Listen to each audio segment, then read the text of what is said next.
In time news T V کے ناظرین کو حویلیاں سے اہم خبر سے آگاہ کرتے چلے مدنی چینل اور دعوت اسلامی حویلیاں کے رہنماؤں کی حویلیاں پریس کلب میں پریس کانفرنس۔ آج ملک بھر کے صحافیوں کے لیے دین کا پیغام مدنی چینل کراچی سے براہ راست نشر کیا گیا، جسے حویلیاں پریس کلب میں بھی سنا گیا۔ مدنی چینل کے ذمہ داروں کی جانب سے حویلیاں پریس کلب کی انتظامیہ کا آج ہونے والے پروگرام کے لیے پلیٹ فارم فراہم کرنے پر شکریہ بھی ادا کیا گیا۔ اپنے ویورز کو اہم اور بڑی خبر سے آگاہ کرتے چلے مدنی چینل اور دعوت اسلامی حویلیاں کے رہنماؤں کی حویلیاں پریس کلب میں پریس کانفرنس۔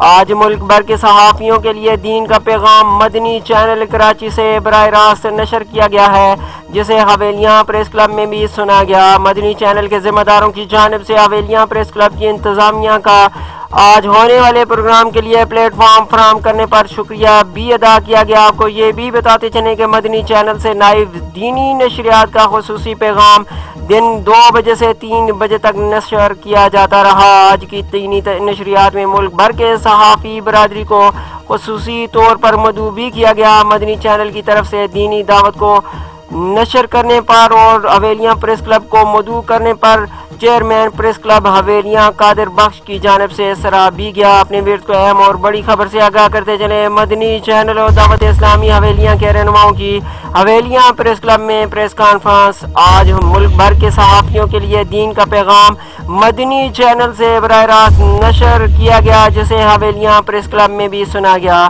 مدنی چینل کے ذمہ داروں کی جانب سے حویلیاں پریس کلب کی انتظامیہ کا آج ہونے والے پروگرام کے لیے پلیٹ فارم فراہم کرنے پر شکریہ بھی ادا کیا گیا۔ مدنی چینل سے لائیو دینی نشریات کا خصوصی پیغام دن 2 بجے سے 3 بجے تک نشر کیا گیا۔ آج کے دینی نشریات میں ملک بھر کی صحافی برادری کو خصوصی طور پر مدعو کیا گیا۔ مدنی چینل کی طرف سے دینی دعوت کو چیئرمین پریس کلب حاجی قادر بخش کی جانب سے سراہ بھی گیا۔